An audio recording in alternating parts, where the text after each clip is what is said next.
Good morning, everybody. It is Monday, October 20th, 2025. We are literally 11 days away from Halloween. It is about 10:15 in the morning. Y'all, I'm over it. I'm over it. Yet again, the state of South Carolina has fucking failed. So y'all know that during the weekends, so like Friday through Sunday, my husband and I do the gig work thing. We do roadie and Uber Eats and all that fun jazz. Jazz. Just to have income. During the week, Monday through Thursday, my husband was working for a staffing agency that they had placed him with a job. And he was doing awesome. He was going like literally, so last Thursday, he goes and he's gone at work. He's gone from like 6 in the morning until like 4:35, 3:30, 4 o'clock in the afternoon. That entire day, that entire stretch that he was gone was when like I was helping the friend that we're staying with like deep clean, and then she goes and says that she's gonna have to hire somebody after we leave to help her deep clean. Still pisses me off. So anyway, so then Saturday or Friday, Saturday, Sunday of this past weekend, my husband and I we're going out every single day doing gig work, roadie, Uber Eats, things like that. And I say roadie and Uber Eats because right now where we're at, those are the only two that are technically available. I'm sure in Kentucky there will be other stuff available. I know for a fact when we go to Kentucky, we can actually go down to Nashville and do Amazon Flex. So there's that. And we'll still have roadie and Uber Eats out in Kentucky as well. But for right now, like Uber Eats and roadie are the only things available out in South Carolina, and we're pretty much working the West Columbia area, maybe some Charleston. I think there's been some Lexington gigs, some Irmo, things like that, but for the most part it's West Columbia and Columbia are the busier areas. Now, so this temp job that my husband was working, mind you, I have never in my life seen my husband get so excited over a temp job. Okay? He was working with a company where what they did was they wrapped your utility poles and your light poles in like fiberglass. Well, turns out my husband is extremely allergic to the fiberglass. So he had to give up that job. He called the temp agency, he let them know what was going on. And they're like, yeah, a lot of people don't realize they're allergic to the fiberglass until they start working with it. We have a hard time placing people there because of the fiberglass. Because even though, he's got protective eyewear and he has a vest, and gloves, because the fiberglass particles are floating around in the air, he's breathing it in. And he came home this morning, and his hands were so swollen he could not clench a fist. His legs are still a little bit swollen. Right now he's sitting in the house, letting a Benadryl take effect so that he isn't itchy. But a lot of people have that fiber, and it's still in the air. Like, I walked out the door and I could instantly smell the fiberglass in the air. Like, fiberglass, if you know, it has a very distinct smell to it. And I could smell it right as I walked out the door. So, there's that. He's done with that. The friend is she's getting to be a bitch. I was gonna say a bit of a bitch, but no, she's gone to full-fledged bitch. We've gotten her to the point where she understands why Kaylee can't go to a physical school, why I'm homeschooling Kaylee.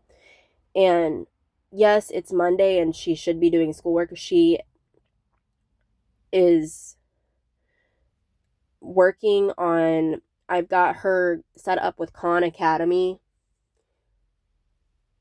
and I have a couple of workbooks that she's working out of that I have put together lessons out of with what I want her to do today. And as soon as she gets up from her nap, she will do them. She just has to spend like literally 4 hours a day. So 4 times 5, if you don't know, 4 times 5 is 20. That's 20 hours of instruction a week. 4 hours, and she's done for her schoolwork for the day. 4 hours a day. It's 20 hours a week.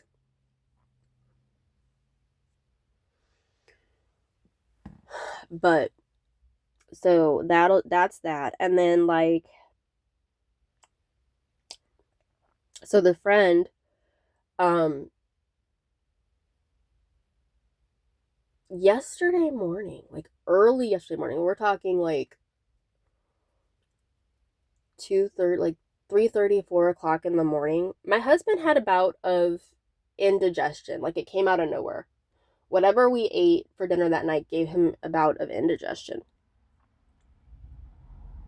Like, so bad that he was sitting on the edge of our bed, which I wish he wouldn't do that, because the bed that we're sleeping in, the frame is like, it's supposed to mimic wrought iron, but it's not wrought iron.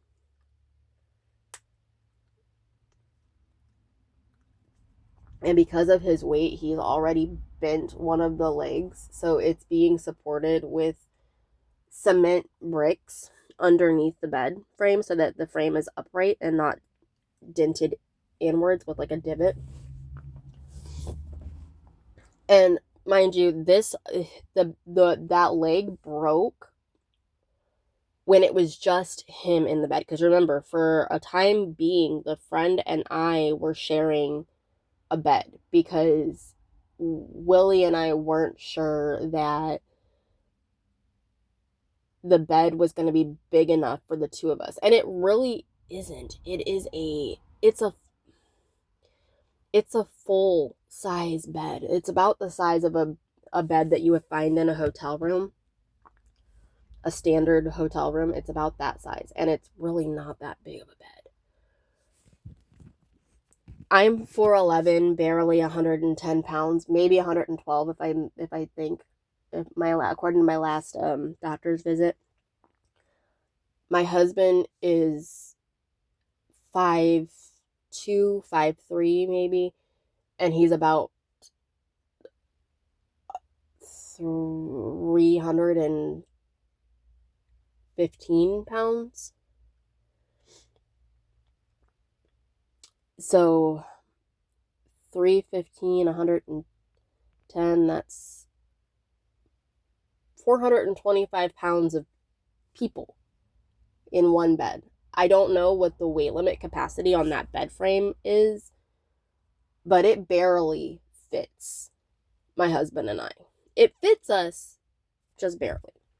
So anyway, he's sitting on the edge of the bed the other night, and he's writhing in pain. And he, like, when he's in pain, he does this thing where he, like, rocks. So he's writhing and rocking because of the pain of the indigestion. And he gets up and he's going to the kitchen, and I can hear him belching because of the indigestion. I can hear him burping and belching. So the friend, and apparently he was loud enough that he woke up the friend. Unintentionally, of course, but he woke her up. So she comes storming out of the room and she goes, I can't wait till you guys are gone. I can't sleep. I need to sleep. Okay, bitch, everybody needs to sleep. You're not the only one who needs to sleep. Shoot, our 15-year-old daughter, I'm surprised that my husband's writhing and belching and moaning didn't wake up our daughter, who was asleep on an air mattress in the living room. So then he comes into the room and he gets his shoes on. He goes, I'm going to go sleep in the car. I'm just going to sleep in the car. So I'm like, and mind you, I'm like, at this point, I'm half awake, half asleep, barely like able to comprehend I could hear all this. I'm like, what the hell is going on? So she's back in bed. Lights are off. He's out in the car. I grab my phone, which is sitting on the little shelving unit, which is turned into a makeshift nightstand for me. And I get on my Facebook Messenger and I text him. I said, what did she say? And he goes, she said that she can't wait till we're gone because apparently she's the only one who's allowed to be in pain.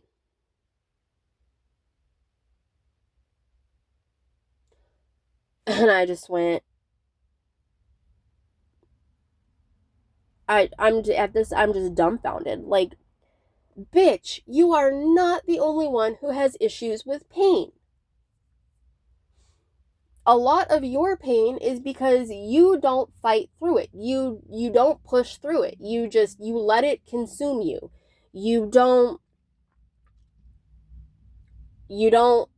be like, nope, I have things that need to happen. I'm going to get this done.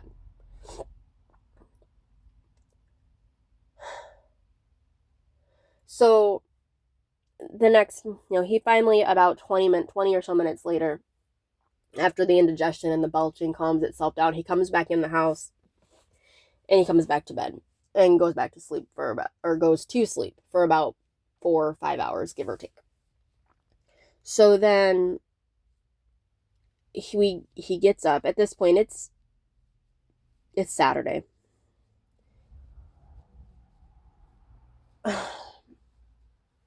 Or no, it was Sunday. So it's Sunday. He gets up. I get up before him, obviously. I'm always up before him. Never fails. Always up before him. I have my coffee, have my breakfast. I get up, or he gets up, doesn't eat anything.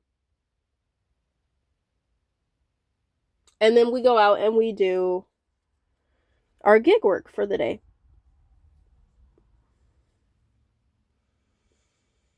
We come home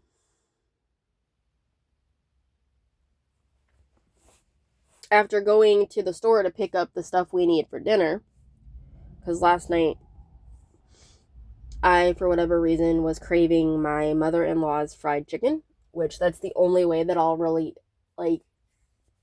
eat fried chicken, is it has to be my mother-in-law's fried chicken. I don't even like KFC or Bojangles or Popeyes or anything like that. It has to be my mother-in-law's fried chicken if I'm going to eat fried chicken. So he goes to the store, we get the stuff we need for dinner. And dinner's getting made. Dishes are getting cleaned up as dinner's getting made because it's a process. Like, there's the battering and the breading and the frying of the chicken, which my husband still has to. I need to remind him of that. He still needs to do something with all of the oil from the chicken. And we're sitting down to dinner, and she goes, I'm sorry for the way that I acted this morning. I was just really tired. Like, we all weren't tired. Just because you're tired is not a reason to go off on somebody who's writhing in pain because of indigestion. Like, if we're gonna play that card, then every time that you sit there and you say, I can't do something because I'm tired, I'm gonna be like, get your skinny ass up and get it done anyway.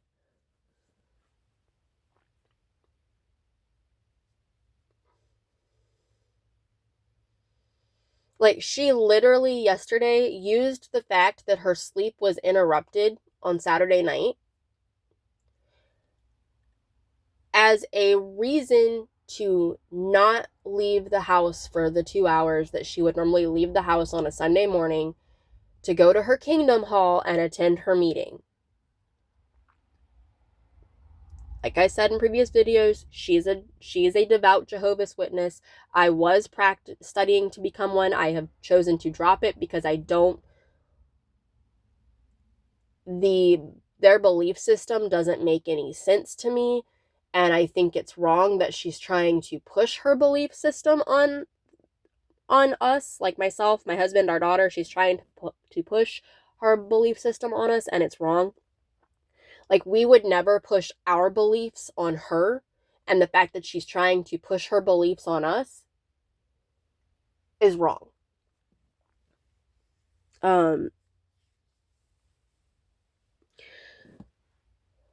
So now here it is Monday, and she's already, like, she's still bitching and griping, and she's like, how are you guys going to pay me and my mom and still leave the state? Well, guess what?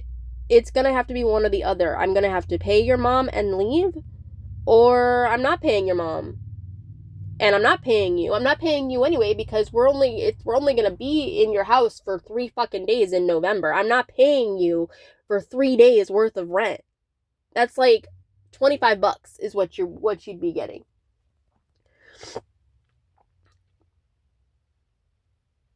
Like, if normally you would be getting about $300 to $400 for a full month, so 30 something days, and we're not even going to be in your house for 20 of those damn days, you ain't getting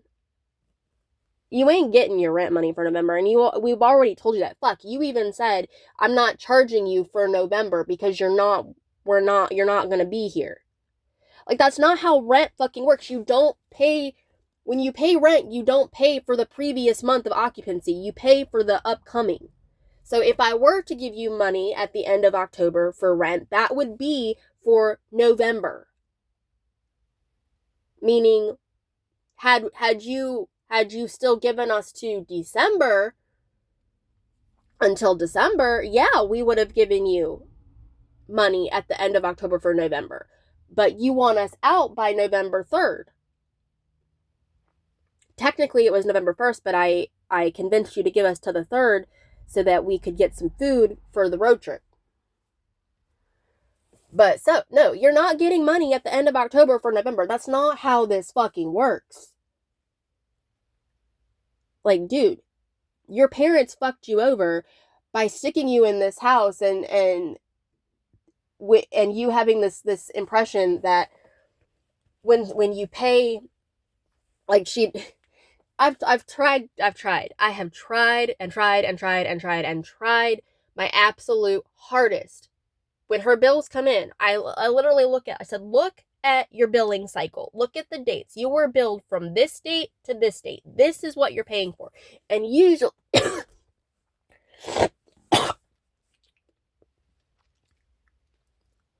ew. Usually, so for instance, she just got her gas bill, which wasn't much. But her billing cycle for the gas bill, and I pointed this out to her, you were billed from September 15th to October 13th, with the bill being due on whatever day. Okay? That is your billing cycle. You don't pay for So when you pay your bill on its due date or before its due date in October, what you're actually paying for is the gas that you are going to end up using for the month of October. The rent that I paid you at the end of September going into October was for October's occupancy.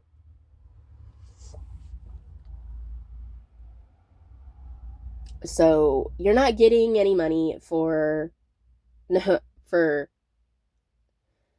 the end of October going into November. That's just not going to happen. And you can get over yourself right the fuck now, because I'm done with it. My husband's done with it. Our daughter's been done with it. Our daughter has literally been asking me every single day, how much longer till we leave? How many more days until we leave? I want to get out of here. I want to go back to Nana's. Today, she mentioned that she can't wait to see her best friend, Lexi, who lives in Kentucky. She has not seen Lexi since, I believe, their choir concert last December. Last October, December, one of those two. But she can't wait to see her best friend. She can't wait to see her grandmother. She can't wait to see her uncle.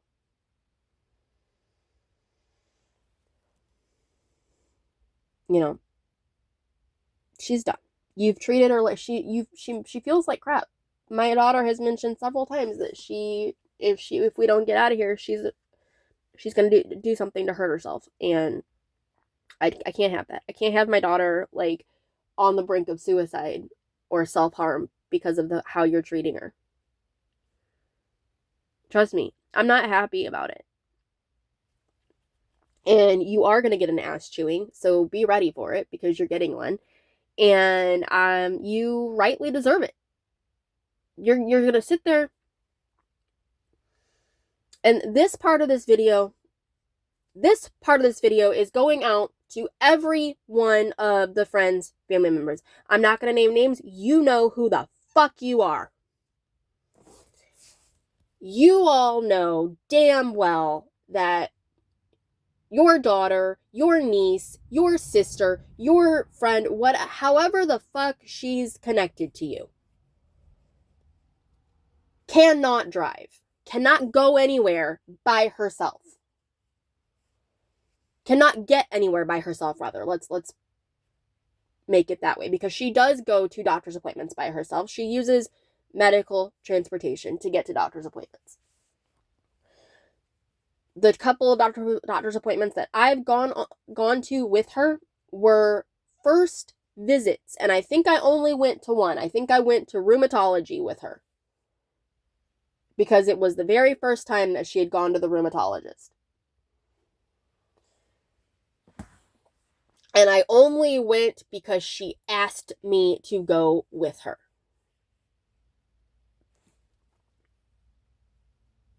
Had she not asked me to go, I would not have gone. But that is the only doctor's appointment I went to with her. But she goes to doctor's appointments by herself. She uses medical transportation to go, but she goes by herself. Anywhere else that she goes, she had when she goes to her religious meetings on Tuesday evenings and Sunday mornings, she has a friend from the hall pick her up, drop her off. If she needs to go to like the bank or the pharmacy, then yes, my husband and I take her. But she, other than that, if she needs to grocery shop, she orders it online and has it delivered. If she needs something off of Amazon, or she wants something off of Amazon, she tells her dad orders it for her and then takes the money for it out of her bank account.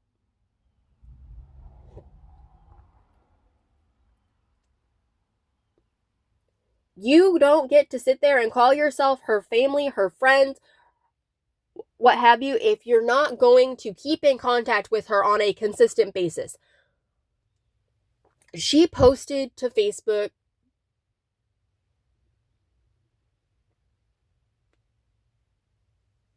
what was it, yesterday at some point, that, quote unquote, I feel like an afterthought. And everybody that responded goes, but you're not. I love you. No, you don't. You don't get to sit there and say that you love somebody or that you care for somebody if you're not in constant communication with them, if you're not in consistent communication with them, if you're not consistently in their life. And I'm not talking about reacting to and commenting on her down in the dumps Facebook posts or Instagram posts every once in a great blue moon. I'm talking about you pick up the phone and you call her because you want to talk to her. You want to chew the fat. You want to communicate with her. Do you know that prior to my husband and I and our daughter moving down here and moving in with her for the past 6 months, do you know how often she and I were communicating? All the damn time. We were texting back and forth. When we had moments to spare where we didn't want to text, we wanted to actually talk, we were calling each other. We called each other, we texted each other, we FaceTimed each other on a consistent, regular freaking basis. You can't sit there and say that you're involved in somebody's life if you're not talking to them on a consistent basis. If you're not opening up the lines of communication and keeping those lines of communication open, then you're not involved in their life. Her dad, especially, her dad only comes to visit her once a year. The last time she saw her dad was in April, right after Willie and Kaylee and I got to South Carolina. I think it was like 2 weekends after we'd gotten here. Her dad and his girlfriend came down and took us all out to lunch. That's the first time and the only time I've ever met her dad and the dad's girlfriend. In May, she went with her mom to Kentucky to visit her sister and her brother-in-law and her nieces.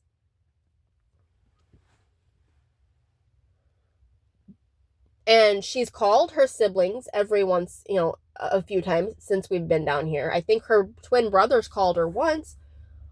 But any other time that she's talked to them, it's because she has reached out to them. Like, they need to be the ones to reach out to her. And y'all wonder why she posts these cryptic posts on Facebook and Instagram. Why she gets into these relationships with complete strangers through WhatsApp.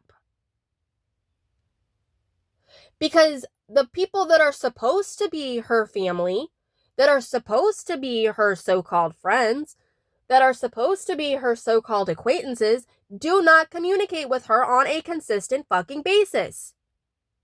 God, this poor woman. Y'all are gonna drive her to, dare I say it, you're gonna drive her to kill herself because of the isolation.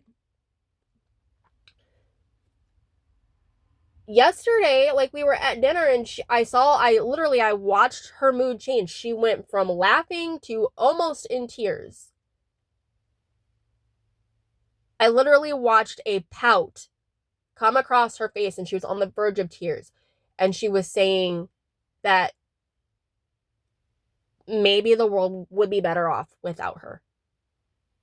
Okay? She's divorced. She has not seen her 15-year-old daughter in well over 6 years. The daughter keeps saying, now she does have court-ordered video calls with the daughter 3 days a week. One of them is tonight, actually.